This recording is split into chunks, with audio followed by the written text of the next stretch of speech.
bien, mis queridos hermanos, hoy aparecen ante nosotros dos discípulos de Jesús. Uno se llama Cleofás, seguramente sería el esposo de aquella María de Cleofás, de las santas mujeres que estuvieron con la Virgen María al pie de la cruz. Y otro es un desconocido. Dicen algunos especialistas, algunos biblistas, que es posible que ese desconocido fuera San Lucas, porque San Lucas era discípulo y colaborador de San Pablo, pero ya había él conocido, dice la tradición, el Evangelio, y posiblemente era del grupo de los 72. Sabéis que el Señor tenía el grupo de los 12, ¿no?, que los envió de dos en dos, y tenía el grupo de los 72, que también los envió de dos en dos.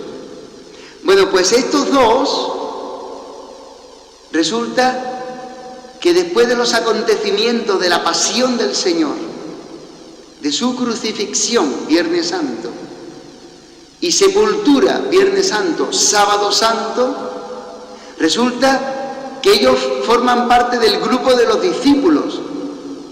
Posiblemente los discípulos se reunían con los apóstoles en el cenáculo, o en algún lugar donde ellos compartían la casa. La casa del cenáculo era de la madre de San Marcos, por si no lo sabéis. O sea que había una familiaridad, una comunión, un amor entre los hermanos, entre los discípulos. Pero estos discípulos, después de los acontecimientos de la pasión y de la muerte del Señor, también les han anunciado las santas mujeres y algunos apóstoles que Jesús, el Señor, está vivo. Pero ellos son como Tomás, no dan crédito a los testigos de Jesús resucitado. Y como no son de Jerusalén, sino que ellos son de Emaús, que dista como de aquí a Gibraleón, como unos 10 o 11 kilómetros, 60 estadios, cada estadio medía 165 metros, pues ahora lo calculas, sobre 11 kilómetros, 12, depende un poco. Bueno, pues se van, vuelven de regreso a su vida. Han tenido durante algunos años, no sabemos si son de la primera hora, por tanto durante 3 años, han tenido una ilusión en su vida, una esperanza, más que una ilusión. Han tenido una esperanza, porque hablaban de los signos de Jesús. Pedro predica en la primera palabra, el día de Pentecostés, cuando salen del cenáculo y salen a las calles de Jerusalén y está el pueblo que ha sentido ese como terremoto, ese movimiento de tierra que ha movido las casas y ha descendido el Espíritu Santo el día de Pentecostés y ha llenado el corazón y el alma de los apóstoles con el Espíritu del Señor, y salen con valentía a decirles que Jesucristo, el que ellos habían crucificado, Dios lo ha resucitado de entre los muertos. Sobre él la muerte no ha hecho nada. Fíjate qué cosa más gorda, porque tú te mueres, te vas al cementerio y la muerte te come, te comen los gusanos, te devora la muerte. Pues dicen los apóstoles, en Jesús la muerte no ha hecho nada, no ha podido hacer nada. ¿Y por qué? Y San Pedro da una palabra de fe, el por qué, el motivo, una razón, un argumento. Dice, porque ya lo había dicho nuestro padre David, que era un profeta de Dios también, el rey David. ¿Y qué dijo el rey David en el Salmo 16? Que él coge un trozo y nosotros lo hemos rezado como salmo responsorial. Dice que sobre su santo, Jesús es el santo de Dios, no actuará la corrupción. No abandonarás en el lugar de los muertos tu santo, ni experimentará la corrupción, no será corrompido. Por eso la muerte en Jesús no puede hacer nada. Él ha vencido a la muerte, resucitando de la muerte. De modo que Él ha pasado por la muerte y la ha destruido con su resurrección. Los apóstoles, después de Jesús resucitado, se han encontrado con él en el cenáculo. Lo veíamos la semana pasada, ¿recordáis? Que Tomás no estuvo, después estuvo, si no meto el dedo en la mano, si no meto la mano en la llaga del costado. No seas incrédulo, sino creyente. Bueno, pues el mismo día de la resurrección, por la tarde, porque dice que ya al caer la tarde los discípulos decían al Señor, no te vayas, quédate con nosotros, porque ya atardece, ya ha oscurecido. Resulta que el Señor se aparece a estos dos. Y estos dos discípulos que habían conocido a Jesús, habían visto, estaban discutiendo de las cosas de Jesús, porque habían puesto en él la esperanza de la liberación de Israel.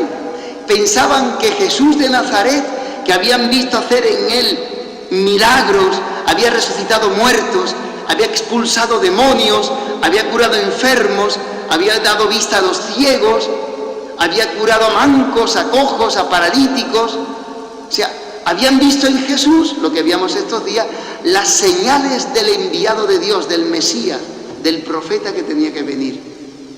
Y entonces habían puesto en él todas sus esperanzas, todas sus ilusiones.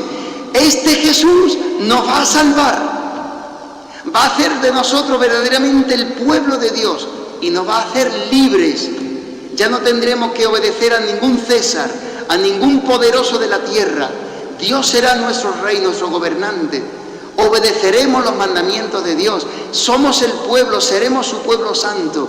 Tenían esta esperanza, que el reino de Dios ya aparecería en la tierra y quitaría de Israel todo sufrimiento, toda maldad, todo desordenado. Aparecerá el reino de Dios con Jesús. Y resulta que a Jesús, pues lo han cargado sus jefes. Le han dicho los romanos, crucifícalo, crucifícalo, crucifícalo.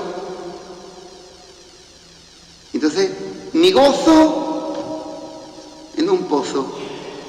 Has puesto en Dios tus ilusiones, tus esperanzas, porque la fe te dice que Dios tiene poder de cambiar tu vida, y resulta que quien tú pensabas que te iba a cambiar tu vida, se lo han cargado en una cruz y lo han sepultado en el cementerio. Y ahora, bueno, algunos dicen que se han llevado el cuerpo, otros dicen que está vivo y resucitado. Las mujeres dicen, bueno, las mujeres, ¿no? ¿Qué vas a pensar tú de las mujeres, verdad? Que tienen cada una sus cosas en la cabeza, dicen los apóstoles, ¿verdad? ¿Vas tú a creer lo que dicen las mujeres? Y resulta que Jesús es ese desconocido que les pregunta, ¿pero por qué discutís? ¿De qué habláis? ¿Por qué estáis tan tristes? ¿Eres tú el único en Jerusalén, el único extranjero que no sabe lo que ha pasado estos días allí? ¿Qué ha pasado? Dice Jesús. Dice lo de Jesús de Nazaret, que fue un profeta avalado por Dios, acreditado por Dios, con signos y milagros. Habíamos puesto en él nuestra esperanza. Él sería nuestro liberador. Creíamos que él era el que nos iba a liberar, el que nos iba a cambiar la vida, como persona y como pueblo. Y resulta que nuestros jefes se lo han cargado. Y dice Jesús, ¡qué torpes! ¡Ay, Dios mío! ¡Qué dura la meolla! ¡Qué torpe! ¡Qué burros! ¡Soy unos burros! ¡Qué torpe! ¡Qué necios! Para entender lo que la Escritura decía de mí. O sea, Jesús se presenta ya a él y dice que empezó a explicarle las Escrituras desde Moisés, el Antiguo Testamento y los profetas, como todo lo que decían las Escrituras lo decían de él, se referían a él, se han cumplido en él. Moisés, los salmos, los profetas, todo lo que Dios había revelado en Jesús. ¿Recordáis el profeta Isaías el Viernes Santo? El cordero que cargaba, que iba al matadero, que no abría la boca, sus heridas nos han curado, ¿recordáis? Y dice que empezó a abrirle con la explicación de la palabra las entendederas y sobre todo estaba metiendo un fuego, el amor de Dios dentro de sus corazones. Y que cuando llegaron ya al pueblo, dice que iban a casa y de Jesús como diciendo que yo sigo para adelante, ¿eh? Dice, no, no te vayas, quédate con nosotros, porque ya el Señor le había metido el fuego de su amor. ya se habían dado cuenta de que era Jesús resucitado, porque ya sentía el fuego de su amor. Su palabra les estaba abriendo los ojos. Antes no podían reconocerlo.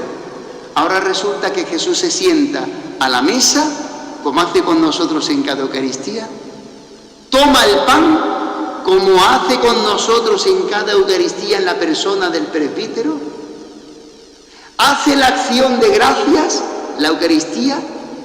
El Señor esté con vosotros, levantemos el corazón, demos gracias al Señor nuestro. Hace la acción de gracias, la oración, y va partiendo el pan y se lo da. Y dice el Evangelio, San Lucas, dicen los discípulos, que le reconocieron al partir el pan, porque le habían visto hacerlo muchas veces antes. Es como alguien que tiene como una forma concreta de hacer las cosas, y dice tú, ese es fulanito, por cómo anda, por cómo ha dicho esta cosa, cómo lo hace, ese es fulanito. Y los reconocieron. Los signos sacramentales revelan a Jesús resucitado, que está en medio de nosotros. Y se volvieron a Jerusalén, pero si se habían ido tristes, pero si de ahí huían, porque se habían escandalizado de cómo Dios hace la salvación. Y contaron lo que habían visto. ¿Qué les había pasado? ¿Qué habían visto? A Jesús resucitado. Y fueron a la comunidad donde están los apóstoles, la comunidad primera cristiana, primitiva, y se lo contaron. También nosotros en la parroquia, ¿sabéis? Salimos todos los años a las plazas, a las calles, también para compartir a los hombres del barrio, de los bloques, de las casas, la fábrica de harina, en las plazas, que el Señor está vivo y resucitado. Sin contar rollos, sino igual que los apóstoles, contaron lo que habían vivido, lo que habían experimentado, que habían visto a Jesús.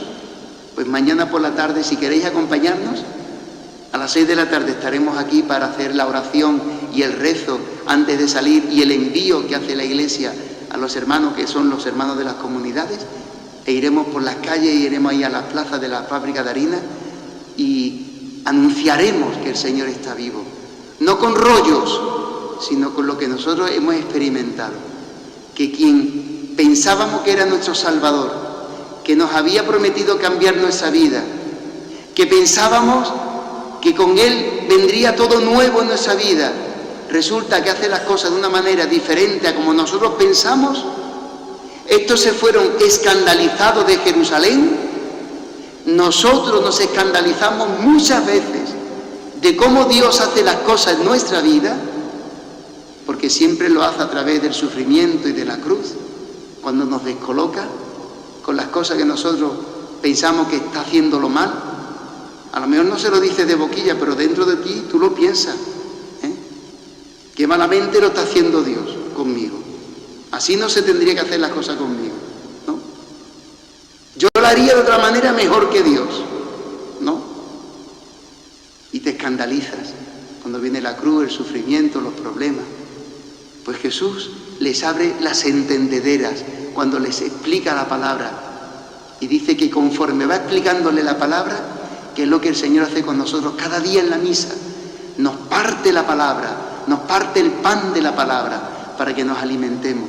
Y con la luz de su palabra, iluminar Él nuestra mente y nuestro corazón. Y con la luz de su palabra en nuestra mente y nuestro corazón, encender en nosotros el fuego de amor de Dios. Y decir, donde yo antes veía todo negativo, decir, Señor, yo sé que tú todo lo haces bien. Y yo me fío de ti. Y yo sé que tú lo vas a hacer bien. Y que tú vas a cambiar mi vida. Y me vas a hacer feliz. Pues pidámosle al Señor este fuego, esta predicación de San Pedro que llega hoy, acojámosla y reconozcamos a Jesús hoy y en cada Eucaristía en la fracción al partir el pan. Y digámoselo a la gente. Si la gente tú le dices que el Señor está vivo, porque tú le ves y le experimentas en tu vida, cuando le escuchan la palabra, palabra, en el sacramento, te dirán, yo quiero ir contigo. Yo quiero ir contigo. Yo también necesito de Dios, que me ayude en mi vida y que me la cambie. Pues pidámosle al Señor fuego de Dios en el corazón y fuerza para ser sus testigos en medio de los hombres y del mundo.